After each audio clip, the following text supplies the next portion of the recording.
Good morning, my friends. It's a new week. It's a beautiful Monday morning. So today I've got 3 jobs booked in. The first job, I'm heading over to the Kemp Town area, Brighton. Guy's got a garage or storage lockup, and he wants some additional bolts put on that. So I'm going to go and get that done. Then I'm going down to Paulborough to fit. A lady's just taken over a shop, and she's turning it into a little bar, and they've got an Adams right lock on there, and she wants the cylinder changed, and she wants a thumb turn put on the inside. At the moment it's cylinder on both sides, so we're going to change that. And then later on this afternoon I am fitting a British Standard night latch for a customer who's just moved into a house, so we'll get that done.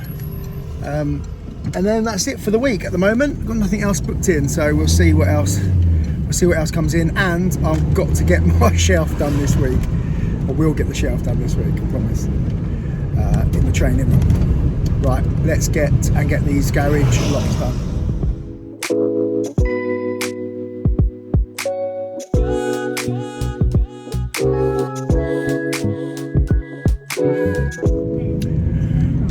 Right, I'm on the way to the night latch. I didn't video the garage door locks because the guy was there the whole time talking to me, so yeah, I didn't video that, and I completely forgot to take any pictures or anything of the Adams right cylinders. And now I am on my way to do this night latch, so I'll see if I can get some video of that. Yeah, we're just changing this standard Yale for my go-to, one of them. There it goes. That's that one.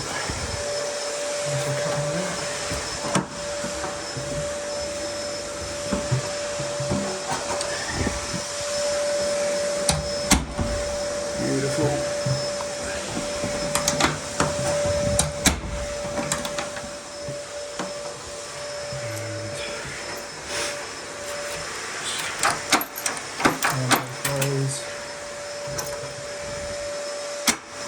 Lovely. Customers asked while I'm here if I can change the rear sash lock as well. To be fair, it's not British Standard anyway, so, and the latch is getting stuck. I mean, we can probably sort that out, but it's not British Standard, so it's best to get it changed while we're here. Right. So it's now time to fit that where this is, but I just unscrewed it, and whew, someone's been a bit chisel happy on this one, haven't they? I think this one might even fall in. Crikey, look at that. Only got a little bit of adjustments to do. Just notice this frame, so it comes all down nice and straight there. All straight, nice and straight, and then just goes right in here. Comes right in and then comes back out the bottom there. Wowee. There we go.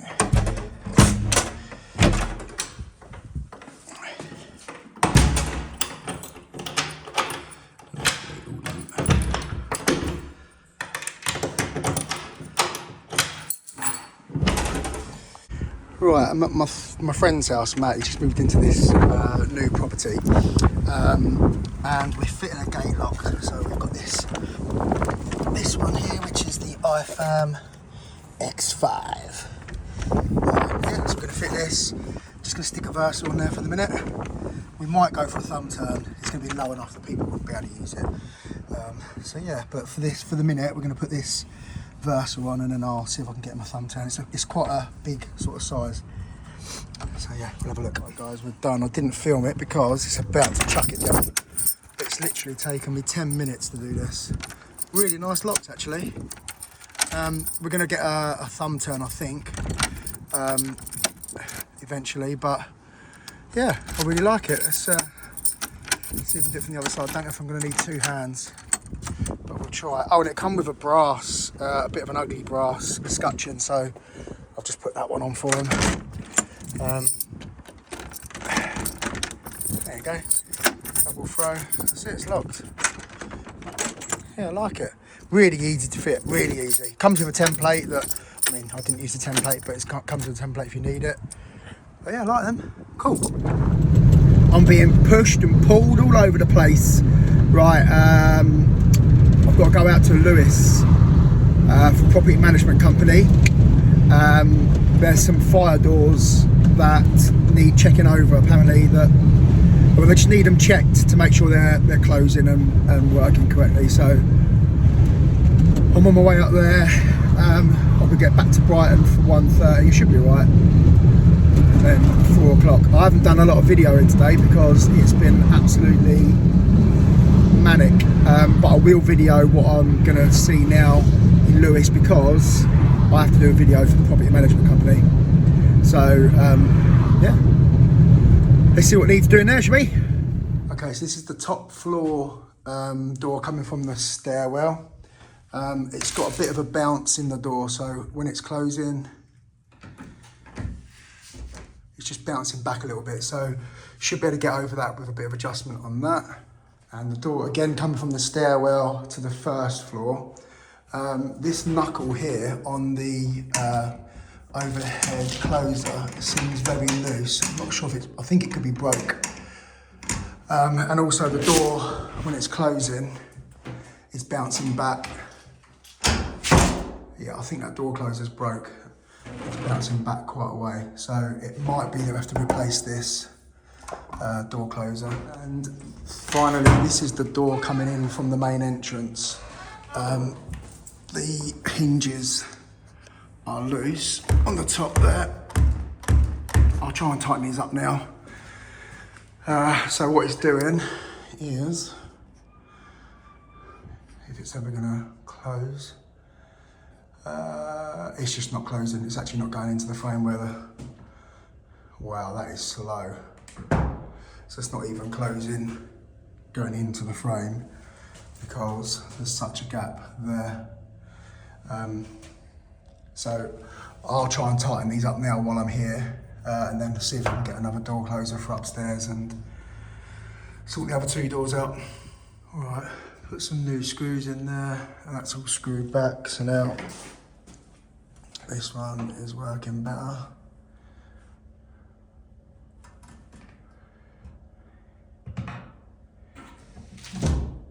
I'll see if I can quickly adjust these other ones. Right, that's this one done from the stairwell there. Yeah, it needed a few adjustments. These need to come out square off of there, otherwise that's what caused the problem. They're not shutting, so that's done. Made some adjustments.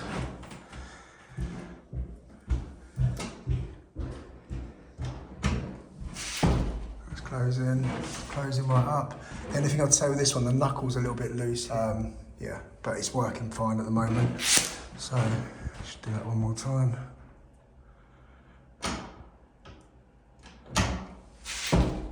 Unfortunately, the knuckle there isn't something that you can tighten or anything. It's like a rod that goes in with a ball bearing. So there's nothing you can do about that. If that goes, then you just need to replace the unit. All right, and this is the final one.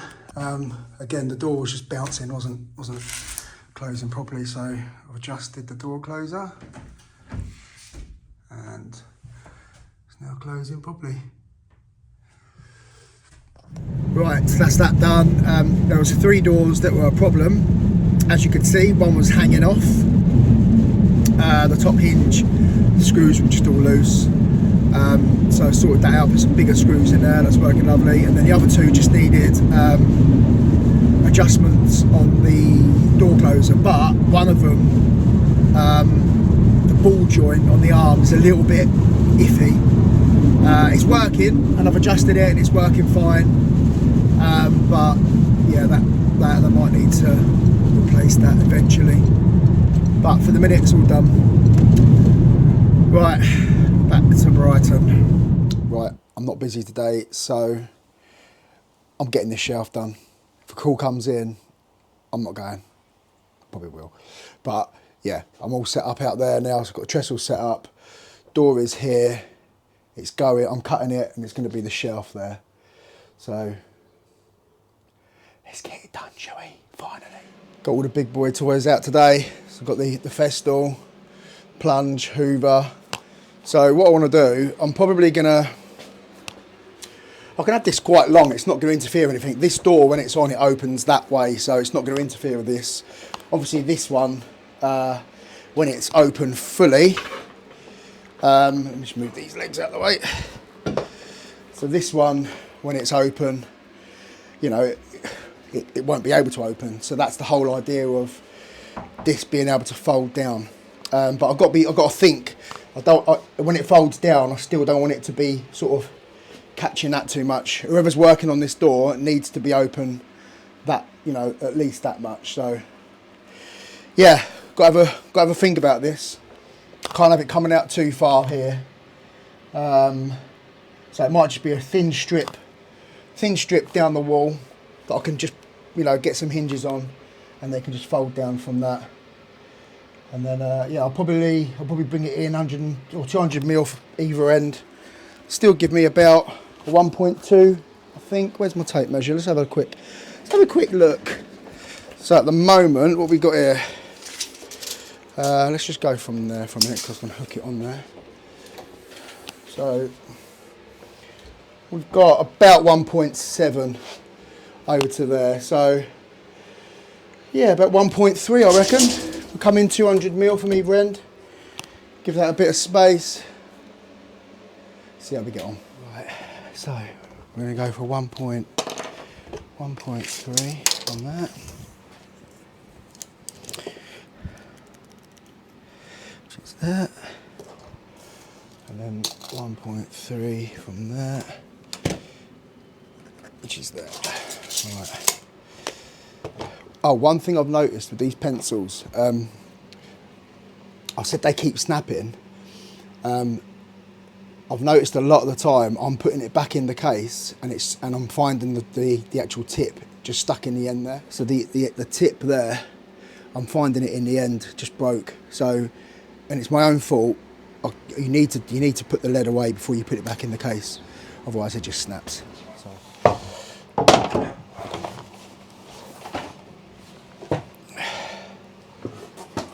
Just connected. Yeah, man. All right.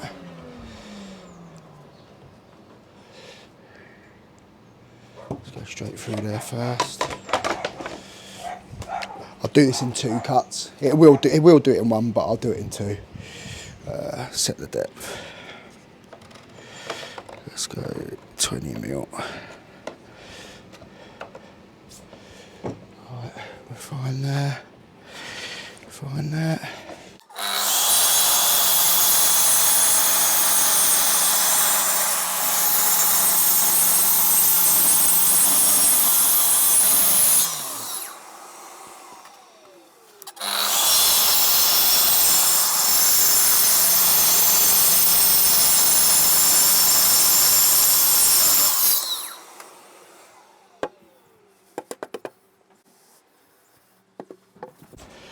Right, so that's got a lovely clean cut on there. Now what I'm going to do, is that long enough to do that? Yeah, beautiful. Right, now what I want to do is I'm going to mark 50 mil from this good edge here, and I'm going to use that as my batten for the wall. But I want to mark this, I mean it doesn't really matter, I'm going to know which one it is. That's my good edge. That's my good edge. I want my hinges to sit on this face here. So actually, I don't need to mark that. I was going to re-lip the back edge as well, but I don't need to do that. Do I? Don't need to, but I might. Yeah, I think I will. Right, so 50 mil. So we'll go 52 to allow for the blade. 52 there. 52 up here. Put the lead away.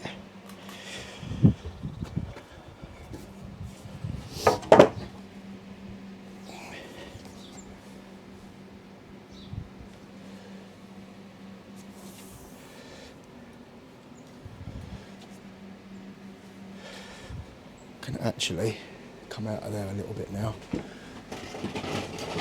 That way. So I don't cut through. I mean, not that it really matters cutting through these. I've cut through them so many times. In fact, I think my boy Josh has cut through them more than me anyway. Right, let's get that. Oh, cool. See, I'm out of practice from the chippy in, can't you?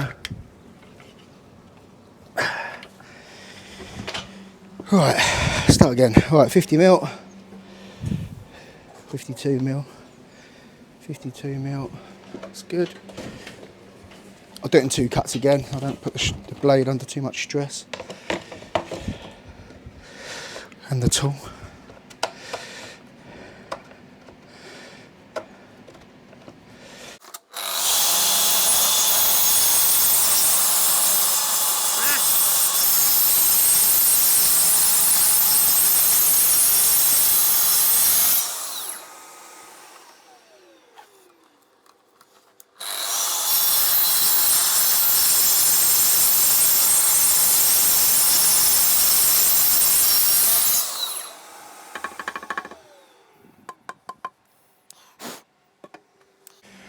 And now you can see how these doors are made. Because some places call them solid core. They're not solid at all, look at these. Just full of holes, man, full of holes. Right, I'm now going to cut some more off of this edge for my depth, get rid of this bit, and then this side will become my shelf, and that bit there that we've just cut is my back for my hinges to hang off. Right, so the depth of my shelf, I want it to be the width of a pinion mat, which I've just measured the apex one that I've got, which is 280. Plus I want to try and get, eventually, I might not be able to get them just yet, but eventually I want to get 2 more of the panel vices that I use because I love them. And they are 220, so 500 millimeters. Give ourselves, I don't know, 10 mil or something, but that can include the back piece. So my final width on that was 50 mil. It's going to have a little gap for hinges, but we won't allow that. So what did I say? What did I just say? 280, 220. So 500. Minus a 50, 450. Let's just do it at 450, shall we? We'll do this bit at 450. So 450 there. And 450 there. It's going to be a bit bigger than that anyway, because I'm going to re-lip this edge, this back edge, because this is going to actually be the front. This is going to form the front. That's going to be my hinge side. Because it's got the batten, so it's much more solid. So yeah, it'd be just over 500, sort of 510, something like that.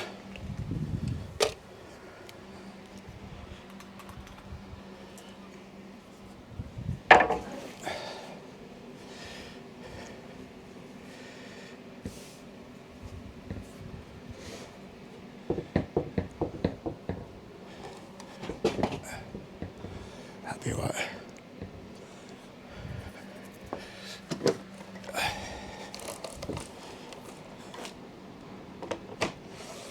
Check that.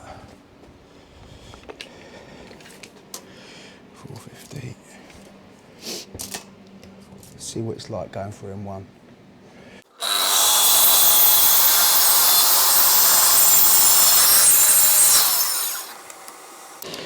I'm going to bring the depth up just a little bit because it will cut a bit too much into that. So about 47 mil, hopefully.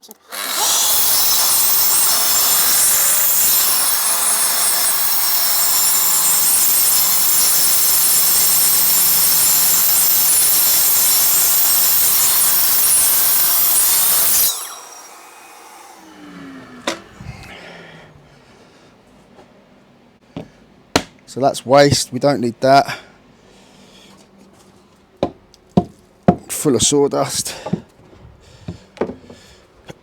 Right, so we're getting somewhere.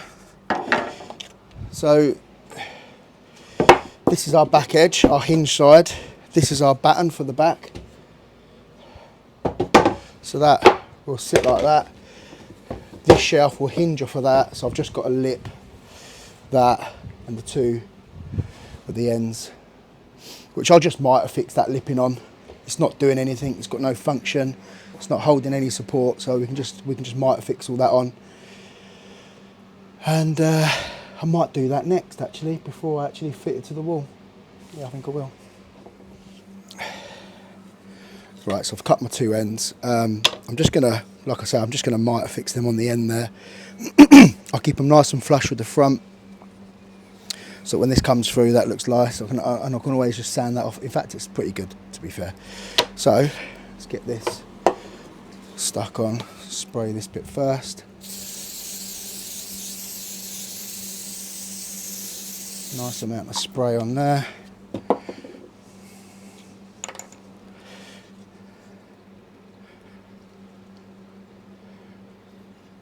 Something I was always taught when mitre fixing, or well, I was actually taught it when using something like grip feel, like an adhesive, is that try and keep your bits separate, because if one part fails, there's a chance it'll pull all of that off. Whereas if it's all separate bits of glue, if one bit fails, you've still got all the other bits that can hold. Right, there we go. That's that one on. So we'll get the other side done, and then we can get the fronts done. And I think I will put a bit of edging on the back edge of the actual the hinge bracket one. I've got a bit left over, so I might as well use it. Right, there we go. So this is all ready for a bit of a sand up now. So that's my bit. It's going to fix to the wall, and I can hinge it off this side. That's the original part of the door. So there's a nice thick batten behind there. Same there, nice big thick batten behind there. So I can hinge off that side. This side was the hollow side, but I've lipped it. There's nothing, you know, there's nothing hanging off that, so there doesn't need to be any structural. And I've got some of the lipping left, which I actually use this stuff for making good and for my making good classes. My making good courses, sorry. So bonus. Right, let's get this sanded up.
Right, all sanded up.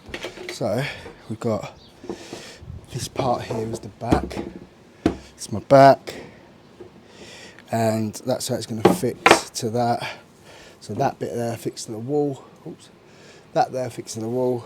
This bit be hinged, and that's it. Not a bad little cheap way of doing a shelf, I guess. Right, let's try and get it fixed on the wall then. Somewhere in that cupboard there, there is my 6 foot level. I can't see it, it's buried. There's loads of stuff in there. We've got camping stuff in there. There's stuff from in here, my, you know, timber, and yeah, my gazebo that I sometimes put up outside if it's raining. But yeah, I can't. It's not behind there, is it? Nah, I thought it might be behind that door. So yeah, I've got my little 2 foot level in the van, so I'll just have to use that and just draw along. But annoying.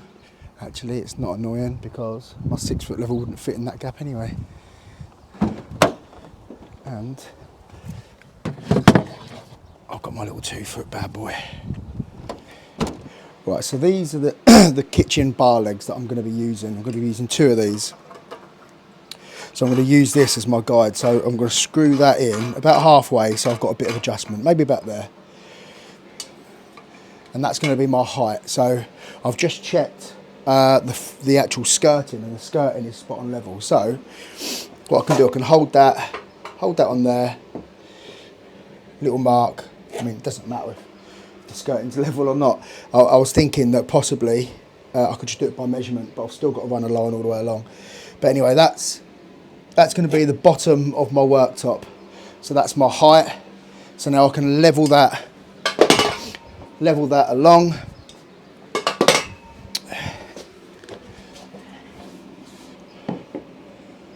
All the way through. Not ideal using a small level like this, but that's all I've got that will fit in there.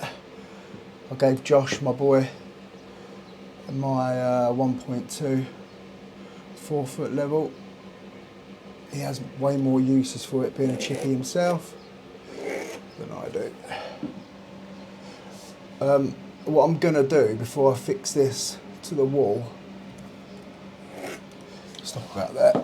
What I'm going to do is, I've got some pictures of when I converted this into my training room. It was just it was a really bad garage. In fact, I'll put the pictures up for anybody that hasn't seen it. I'll put the pictures up of what the garage was like before I turned it into the training room.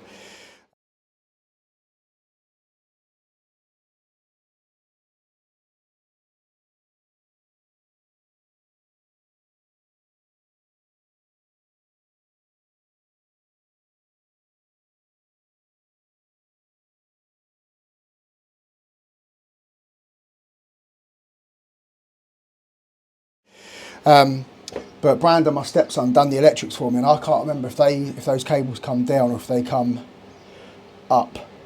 So I'm going to check out the pictures. I'm pretty sure I took pictures of all of that. Also, we used to have a hybrid car, and outside there's a charge point for it, and I know the cable comes through roughly where this door frame is. It comes out and then it runs along the brickwork surface. Obviously I've dot and dabbed over it, but it runs through there. So again, I just want to check where that is, where the height is, before I start. I think it's down here somewhere, but before I start drilling this in, I want to make sure that we're going to get it in the right place. I do not want to be going bang. Okay, what I've done, so I've dug out 3 hinges from the van. I've marked my hinges on my piece that's going on the wall. So I've marked my hinges, and this is where I'm going to fix. I'm going to fix through where the back of the hinge, behind the hinge there, so it hides that fixing. Another one there, another hinge with a fixing behind it, another fixing there, and then another hinge with a fixing behind it. So all I've got to do now is, before I actually start I'll pilot these first. Then I'll router out for the hinges. But before I do that, I just want to transfer those marks over to the back. Whoops. I'll transfer the marks over to the back like so, so that I know that then my hinges are in the exact right place. Okie pokey, I think we're ready to rock and roll. So, whoops. So this is the bit that's going onto the wall. So my hinges are marked out there, so I've transferred that onto the door, which is the door that's this side. The holes are where I'm going to be fixing it through into the wall. So yeah, and the bottom hinge there. I've got my router here, I've got the guide set up, so the guide can butt up against that side there, and then my cutter will come to this point here, and then just down the sides and the back edge I'll do freehand and then finish it off with a chisel.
Right, there you go. So we've got these square little pockets cut out now. So I'll just finish them off with a chisel, and then we can get the hinges screwed on. Right, okay, so that's the hinges. Just caught that bit there with the sander, but that's the hinges in.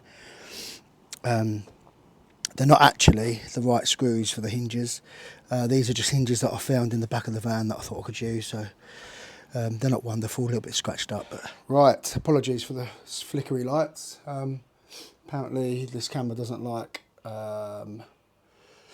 LEDs on a dimmer. Right, so centre point there of my batten and centre point there on the wall.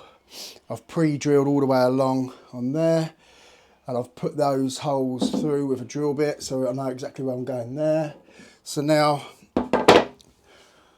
I can go through behind here. There's this is dot and dabbed, and then behind here there's some brickwork, so we'll go straight through with that into there and then get some nice big chunky screws in there. Oh, raining again, man. When's it gonna stop? Right, so that's that shelf, absolutely solid. 100, are they the 200 mil? Look at that. But yeah, they've given me a lovely fixing. Can't see that coming down. So yeah, let's try and get the table on there now. Right, let's get that up there.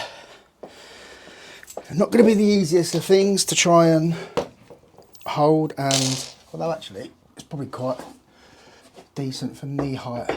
Oh yeah, look at that. I piloted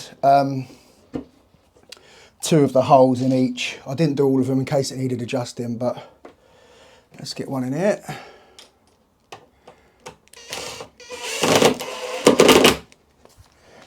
One on this side.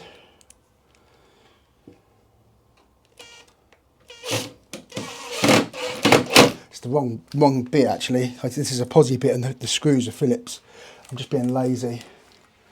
I'm not getting them swapped over. That went in there beautifully. Actually, I can probably let that go now. Let's get one in here. Alright, let's do 2 more and then we'll lift it and see what it looks like. On that. Sorry, 3 more. On that. On that. And 1 there. So this was part of my concern. I was when it's flapped down, I was hoping that I'm gonna have enough for this door to still open. I don't know, I've still got my headphones on. But yeah, look, that opens almost fully. So that's fan dabby dozy. That can come up there like so. Beautiful, nice and flush. And then where are the legs? Oh, here they are, right in front of my eyes. Somebody mentioned about hinging some legs, some fold-out legs, which was my original thought, which is what I was going to do. But my problem, this is a little bit low. My problem with that is that I'd already bought these legs, and these legs were like 30 quid, so I don't want to have to send these back if I can help it. So we're looking something like that, I guess. Something like that. Got a little table. Hello. So yeah, I've got 2 stools. I'll show you it all in a minute. I've got 2 stools there, so we can have somebody here, doing some picking. And then I think what I'm going to do is these legs, they'll just be fixed in with 2 or 3 screws. And I know when I'm going to be needing the table up or not. So I can just unscrew them, 3 screws out, and that's that down. And the whole thing will just flap down. So yeah, lovely. Oh, I'm happy with that. Right then, so I need to have a bit of a clean up down there because we've got all brick dust down there. Have a tidy up everywhere because there's now sawdust. Do you know what? That extractor's brilliant for the Festool, but it doesn't stop everything. We're getting somewhere. I think we're getting somewhere. Come have a look. Right, there we go. So this is the new picking station. Yeah, so like you've just seen, once we've done with all of that sort of stuff and want to start working on the doors, I can just take all of that off, put it on the table behind me, put it away somewhere, and then we can work on the doors, just fold it down, work on the doors. Got to get another mat and another vise. Ideally I'd like to get 2 more mats, 2 more vices. It's because this is the one, the small one that I've been using, so if I can get 2 more, that'd be great. Yeah, and I've got a Dino. I've had this discussion with so many people, and the GJ lockpick, so that the guys that come through the training, you know, they can kind of decide whether they prefer the feel of a Dino or the one, you know, the GJ, because they feel different. So they can have to make their own minds up, rather than, because I was only ever taught with one of these, so that's all I've ever used. But yeah, I'd like people to make their own minds up. But yeah, I quite like that. Chuffed. So if you want to do a locksmith course, 7-day course here in my training room in Brighton Hove, yeah, drop me a message and we can have a chat. Lastly, if anybody's looking for, I've got a brand new Sauber mortise jig there that I need to get rid of, surplus to requirements, don't need that.